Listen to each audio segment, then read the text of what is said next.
दार्जिलिंग, जिसे हम queen of the हिल नाम से भी जानते हैं, उनकी नेचुरल ब्यूटी की वजह से, वर्ल्ड रिनोन टी की वजह से, उनकी रिच कल्चरल हेरिटेज की वजह से, टूरिज्म की वजह से, बट इनकी ब्यूटीफुल एंड पीसफुल सत्ता के अंदर पॉलिटिकल करप्शन, मिसमैनेजमेंट एंड बहुत सारी अनफुलफिल्ड प्रॉमिसेस की कहानी छुपी हुई है, जो हम लोगों से छुपाया जा रहा है। शिक्षक भर्ती घोटाले में अब 6 मई को सुप्रीम कोर्ट में सुनवाई होगी। कहाँ बोलूं भनौं त कहाँ भनौं है, जल जीवन मिशनको घोटाला। आफ्नै गोजी खाली भन्ने काम नगर न हौ नेता बाबुहरू। ये कहानी शुरू होता है 1907 से, जहां first time Darjeeling hills man association के द्वारा एक मांग की जाती है, और वो मांग था गोरखालैंड, जिसको मैंने इस वीडियो में अच्छी तरीके से एक्सप्लेन किया है। और यहाँ से लेकर आज तक करीबन 117 साल हो चुका है, लेकिन अभी तक गोरखालैंड नहीं मिल पाया। कितनी आंदोलन लड़ा गया है, कितनी लोगों का मौत हुआ है, बट फिर भी नहीं मिल पाया। बट क्यों? देश आजाद हो गया, बहुत सारी स्टेट्स अलग हो गए, बट फिर भी गोरखालैंड नहीं मिल पाया। मेरा सवाल उन सुप्रीम लीडर्स से है जो गोरखा कम्युनिटी को अलग स्टेटहुड देना नहीं चाहते हैं, और इसका मेन रीजन है tourism, tea gardens, hotel and beverages. Darjeeling में एनुअली टूरिस्ट की आंकड़ा देखा जाए तो करीबन 3,50,000 से लेकर 4 लाख तक पहुंच जाता है, और ये रेट पैंडेमिक से पहले 6 लाख तक पहुंच जाता था। और ओनली दार्जिलिंग की टूरिज्म मार्केट की वैल्यूएशन देखा जाए तो करीबन 100 मिलियन यूएस डॉलर है। देखा जाए तो ये 100 मिलियन यूएस डॉलर कुछ नहीं है सरकार के लिए, बट फिर भी एक डिस्ट्रिक्ट होकर टूरिज्म से खाली इतना रेवेन्यू जनरेट करना। दार्जिलिंग में टोटल 87 टी गार्डन्स है, एंड पर ईयर दार्जिलिंग से खाली 10 मिलियन किलोग्राम टी प्रोड्यूस होता है, और वो भी ऑर्थोडॉक्स मेथड से। और ये T international market and national market में सेल होता है। देन आप लोग खुद अंदाजा लगा सकते हैं कि इसकी वैल्यूएशन कितना आएगा। एक्सपीडिया के मुताबिक दार्जिलिंग डिस्ट्रिक्ट में 430 होटल से, मैं रिजॉर्ट और होमस्टे की बात नहीं कर रहा हूँ, और ये रिपोर्ट 2017 का है। दार्जिलिंग के होटल पर टूरिस्ट पर over the age of 5 years 20 रुपए टैक्स चार्ज करता है, एंड 2017 में खाली दार्जिलिंग म्यूनिसिपैलिटी को 28.25 लाख रुपीज पे किया है एज टूरिस्ट टैक्स। एंड ऐसे ही और भी बहुत सारी मल्टीपल स्ट्रीम से दार्जिलिंग का। एंड अब शॉकिंग बात तो ये है दोस्तों कि सब पैसा सरकार को जाता है। अब ये कहानी यहीं पर खत्म नहीं होता है, अब शुरू होता है असली कहानी। According to the article of the Hindu, Mamata Banerjee the chief minister of west Bengal ने ये कहा है कि अब उनके पास हिल्स को डेवलप करने का प्लान है। उन्होंने ये भी कहा है कि होम स्टे बिजनेस को बढ़ावा देंगे, एंड इन एरियाज जहाँ पर होम स्टे है वहाँ पर डेवलप देंगे। तो उन्होंने ये भी हाईलाइट किया है कि दार्जिलिंग के पास बहुत सारा टैलेंट है, और उनका गवर्नमेंट का ये प्लान है कि अब हिल्स में बहुत सारी ट्रेनिंग सेंटर्स खोलेंगे ताकि हिल्स के यूथ डेवलप हो सके। उन्होंने ये भी कहा है कि उन्होंने 54,000 पट्टा दिए हैं टी गार्डन्स में। दोस्तों, जिसको पट्टा मतलब समझ में नहीं आता है तो मैं आपको बता दूं, पट्टा मतलब होता है जमीन का टुकड़ा। और उन्होंने ये भी प्रॉमिस किया है कि जिसको पट्टा मिलेगा उन सबको 1,20,000 देने का। दोस्तों, अब ये बात कितना सच होने वाला है शायद मुझे बताने की जरूरत नहीं है। दोस्तों, मेरा सवाल है आप सबसे, आप एक नाम बता दीजिए जो IPS IAS ऑफिसर्स हो दार्जिलिंग डिस्ट्रिक्ट का, जो नेपाली ओरिजिन हो। शायद आपको जवाब पता है। क्यों दार्जिलिंग में पढ़ा लिखा लोग नहीं है? क्यों दार्जिलिंग से सिविल सर्विसेज का एग्जाम नहीं देते हैं? दोस्तों, वी आर बीइंग ब्लाइंड, हम सब लोगों को अंधेरे में रखा जा रहा है। दोस्तों, पहले आप ये वीडियो देखिए। टूरिज्म बना है, आपको पता है पहले लामाहाटा में किया था। Lamahatta is a model of home stay policy, और अभी तो हर जगह में है। हम लोग चाहते हैं और बड़े, घर घर में होम स्टे हो, तो आप लोगों का घर में बैठ के आप बिजनेस कर सकते हैं, आपको बाहर में जाने का जरूरत नहीं है। क्यों हर घर में होम स्टे चाहिए? क्यों हर घर में बिजनेस चाहिए? हम लोगों को तो हॉस्पिटल की जरूरत है, अच्छा रोड्स की जरूरत है, अच्छी स्कूल्स की जरूरत है, बड़ी बड़ी इंडस्ट्री की जरूरत है, बड़ा बड़ा यूनिवर्सिटी की जरूरत है, बड़ी बड़ी IT कॉलेजेस की जरूरत है, ताकि हमारे यूथ्स का फ्यूचर सेफ रहे। हम लोगों को तो वो चीज नहीं चाहिए जिसमें आप लोगों को फायदा हो, हम लोगों को तो वो चीज चाहिए जिसमें हमारे बच्चों को फायदा हो। दोस्तों ये सब क्यों चल रहा है पता है? क्योंकि अब आने वाला है इलेक्शन 2026 अप्रैल में, and that is the reason behind everything. And ये सब चीज एक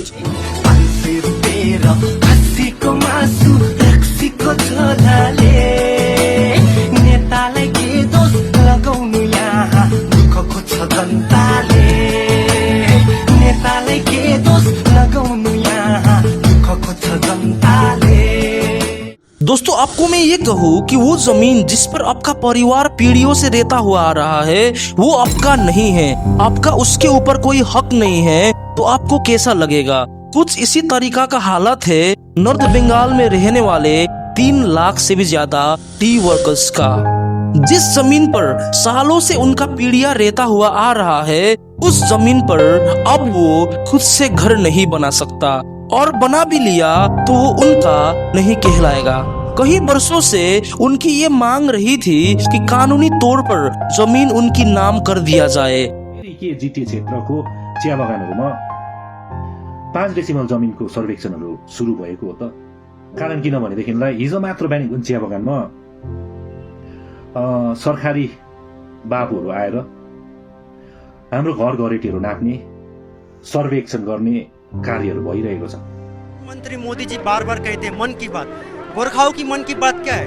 गोरखाओं की मन की बात है कि अलग राज्य गोरखालैंड भारत के संविधान के अंदर। और इसी चीज को सॉल्व करने के लिए बंगाल सरकार ने एक स्कीम निकाला, 5 डेसिमल लैंड स्कीम। और इस स्कीम में ये कहा गया है कि जिस जमीन उनको दिया जाएगा वो हेरिडेटरी तो होगी बट ट्रांसफरेबल नहीं होगी, यानी कि ये उनकी वंशों को तो दिया जा सकता है बट किसी को बेचा नहीं जा सकता है। इस स्कीम में ये भी लिखा गया है कि टी गार्डन्स की वो जमीन जिसका अभी तक कोई उपयोग नहीं किया गया है, और पुरानी चाय बगान जहां पर WBEA एक्ट 1953 की धारा 63 के साथ कथित धारा 61F के तहत भूमि बरकरार की जाएगी, उनकी प्रचार करने के लिए सर्वे की जाएगा। दोस्तों आपको मैं एक सवाल करता हूँ, जिस जमीन पर आप पीढ़ियों से रहते हुए आ रहे हैं उस पूरी जमीन पर आपका हक हो या उन सरकार की स्कीम्स पर? राज्य सरकारद्वारा कमानवासीलाई दिने 5 डेसिमल जमिनको पट्टाको श्रमिकहरूको हितमा नरहेको आरोप लगाउँदै यसबारे जारी गरेको अधिसूचना फिर्ता गराउने माग गर्दै जोइन्ट फोरमले हाल दार्जिलिङको विभिन्न चिया कमानमा गेट मिटिङ जारी रहेको छ। यसै क्रममा जोइन्ट फोरमले पोखरेबुङ नागरी समष्टि अन्तर्गत धजिया चियाबारी, सेलेङबुङ चियाबारी, च्यामुङ चियाबारीमा जोइन्ट फोरमले गेट मिटिङको आयोजना गरेर उपस्थित चिया श्रमिकहरूलाई 5 डेसिमलको पर्जापट्टा राज्य सरकार र जिटीले जबरजस्ती कमानवासीलाई थोप्नु खोजेको र हाम्रो कमानवासीलाई शरणार्थी बनाउन खोजिरहेको जोइन्ट फोरमका नेताहरूले दावी गरेका छन्। दोस्तों और एक ये उम्मीद था हमारे सरकार से कि जिस जमीन पर हम लोग रहते हैं वो जमीन हमारा हक का हो, बट नहीं हो पाया। सरकार तो और हमारे जमीन लेकर बांटना चाहते हैं। दोस्तों फर्स्ट ऑफ ऑल आप इस वीडियो को देखिए। भाई इतना बड़ा ना क्या छोड़ उधर भाई तोरा की उधर तोरा यहाँ तोड्दै हेर न यार, हामीले कमिसन खाने गरे, हामी कमिसन खाँदैन, हामी सच्चाइ हो। यो बगेन्द्र सुले तिमीलाई मिटिङ बोलाउँछु भन्ने तिमीले हामीलाई मिटिङ सुन न, मिटिङ बोलायो तिमीले, मिटिङ बोलायो भने हामीलाई मिटिङ बोलायो त के भन्नु, मिटिङ बोलायो हामीलाई तिमीले चिठी दियो भने काट्यो चिठी हामीलाई कहिले बोलायो तिमीले? सुनेन मैले, त्यो घरमा त अहिले तिमीलाई सोध्नु आएको, हामी सोध्नु आएको होइन। मेचीको पानी तिम्रो पानी खायो नआउँदा कहाँ गएर पानी काटेछ भने पानी कहाँबाट आउँछ त हिजो 4-5 दिन पानी आएन। ये वीडियो सोनादा का है, जहां पर आप देख सकते हैं कि किस प्रकार से पानी की टंकी को तोड़ा जा रहा है। और ये वो टैंकी है जहां से गांव में आम जनता को पीने वाला पानी जाता है और उसी को तोड़ा जा रहा है। दोस्तों ये सब कौन कर रहा है? कोई आम आदमी के पास इतना पावर तो नहीं होगा ना। ये एक आदमी जो जनता का पैसा खा करके मोटा हो चुका है।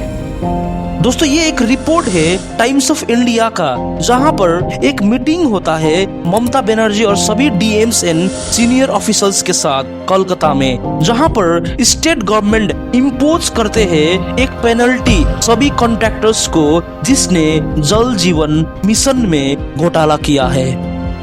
हेर्नुहोस् त, पहाडको कुरा गर्छु अब म। अब पहाडमा कस्तो बर्मा लुटाइ भएको छ भन्नुहोस् त। पहाडमा पानीको बर्मा लुटाइ कस्तो भएको छ? घोटाला, पानी जस्तो घोटाला। भन्नुहोस् त, पानी त एउटा मानिसहरूको जीवनमा एउटा जीवन जिउने स्रोत होइन। पानी बिना त हामी बाँच्न सक्दैनौँ। दोस्तों ये रिपोर्ट ये बताता है कि स्टेट गवर्नमेंट ये इनिशिएट करते हैं कि इस घोटाला में करीबन 150 कॉन्ट्रैक्टर्स एंड 19 सीनियर ऑफिसर्स से। और ममता बनर्जी ने ये भी कहा है कि कहां पर ये पानी मिसयूज हुआ है और जो 70 पुलिस कंप्लेंट से इस घोटाला में उनके ऊपर भी सर्वे कंडक्ट किया जाएगा और जितने भी कॉन्ट्रैक्टर्स और ऑफिसर्स थे इस घोटाला में उन सबको क्रिमिनल ऑफेंड के आधार में एक्शन दी जाएगा। और राजू बिष्टा ने एक प्रश्न उठाया था कि क्वालिटी के ऊपर वाटर स्कीम में हिल्स में करप्शन हुआ है। दोस्तों सबका समस्या पानी होता है आम जिंदगी में, बट उन लोगों ने तो पानी भी नहीं छोड़ा। दोस्तों हमारे नेताओं ने तो पढ़े लिखे लोगों को भी नहीं छोड़ा है। ऐसे ऐसे लोगों को टीचर्स बना रहे हैं जो फर्स्ट ऑफ ऑल लायक नहीं है, क्योंकि हमारे यहाँ टीचर्स बनने के लिए नेता लोगों का तलवे चाटना पड़ता है। इतना मेहनत करके पढ़ाई करो और लास्ट में जाकर तलवे चाटो, वरना नहीं होगा। दोस्तों मैं किसी के खिलाफ नहीं हूँ, मैं भी पढ़ा लिखा आदमी हूँ और आज तक बेरोजगार हूँ। और दोस्तों दुख तो तब लगता है कि जब अपना ही आदमी नेता बनने के बाद ये सब चीजों में शामिल होता है। बहुत दुख लगता है तब उन लोगों को देखकर जब इतनी पढ़ाई करने के बाद अपने घर चलाने के लिए ट्यूशन से गुजारा करना पड़ता है। क्या अब हम लोगों को भी नेता ही बनना पड़ेगा पैसा कमाने के लिए? दोस्तों अब्राहम लिंकन ने एक बार कहा था कि सरकार जनता का है, जनता के ही द्वारा है और जनता के ही लिए है, और हमारे यहाँ उल्टा होता है। दोस्तों टीचर की मैं बात करूँ ना तो 2016 के बाद देखेंगे तो बड़े तौर पर टीचर्स को रिक्रूट किया गया था बंगाल के स्कूल में जो गवर्नमेंट एफिलिएट होता है।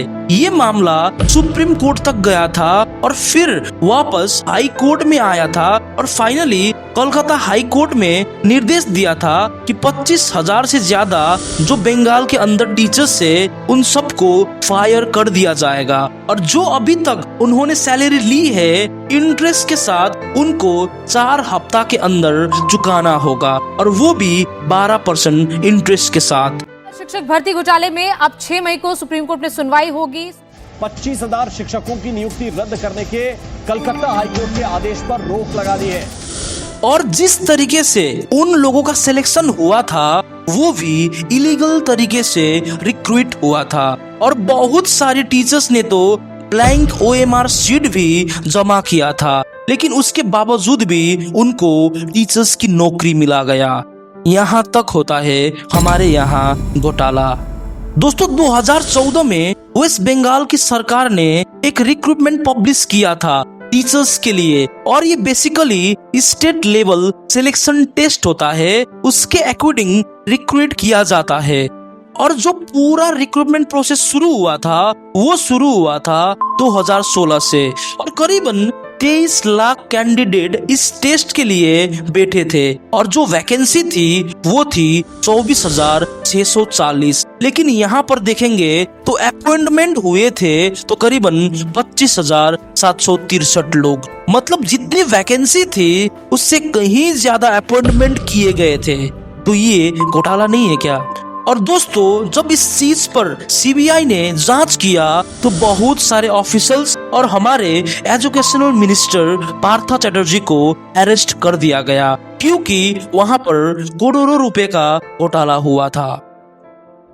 दोस्तों ये वीडियो देखिए। अब हेर्नुहोस् न, अब हामीले जान्दा अजाले गराउनु भयो, अब सेकेन्डमा बाबाले गराउनु भयो, अब बाबाको सेकेन्डमा हामी छौँ, हामी अब सेकेन्डमा नानीहरू छ, अब हामीले चार पिँढी भइसक्यो। बोल्ने छैन है। सम्बन्धित विभागहरू पनि भ्रमण गरेर भिजिट गरेर मेजरमेन्ट भएको पनि हामीले सुन्नमा आएको थियो। धेरै 1 वर्ष भइसक्यो है। कुन चाहिँ विभागबाट चाहिँ आएको थियो थाहा छैन, कहिले चाहिँ बनिन्छ त्यो पनि थाहा छैन हो। तर यो टुक्रेको चाहिँ यो ब्रिजको अवस्था यस्तो भइसकेको छ, मानिसहरू कसरी अवरोध गर्छ। दोस्तों उन लोगों का कहना ये है कि 4 पुस्ता आ चुका है बट फिर भी ये ब्रिज अभी तक नहीं आया और ये है स्थिति हमारे सरकार का। उन्होंने ये भी बताया है कि ब्रिज नापने के लिए भी आया था बट ब्रिज अभी तक नहीं आया और ये ब्रिज अच्छा ना होने की वजह से उन लोगों को काफी दिक्कत होता है। और उन्होंने ये भी बताया है कि वोट मांगते समय बहुत लोग प्रोमिसेस दे करके जाते हैं। अब भोटहरू आउँछ नि, भोटको टाइममा चाहिँ अब यति मिठो अब बोल्नुहुन्छ कि अब भोट आउँदा हामी यो दिन्छौँ त्यो दिन्छौँ अनेक थरी, अब भोटको लाखमा हिँड्नु क्या त। बट वो प्रोमिसेस वोट खत्म होने के बाद फुलफिल नहीं की जाती है। दोस्तों मैं फिर से बता रहा हूँ कि मैं यार किसी के खिलाफ नहीं हूँ, मुझे किसी से कोई दुश्मनी नहीं है, बट जब इन सारी अनफुलफिल्ड प्रोमिसेस आता है ना सामने तब बहुत बुरा लगता है। दोस्तों आई होप आपको ये वीडियो हेल्पफुल लगा होगा। प्लीज शेयर कीजिएगा उन लोगों तक जो ब्लाइंडली विश्वास करके बैठे हुए हैं।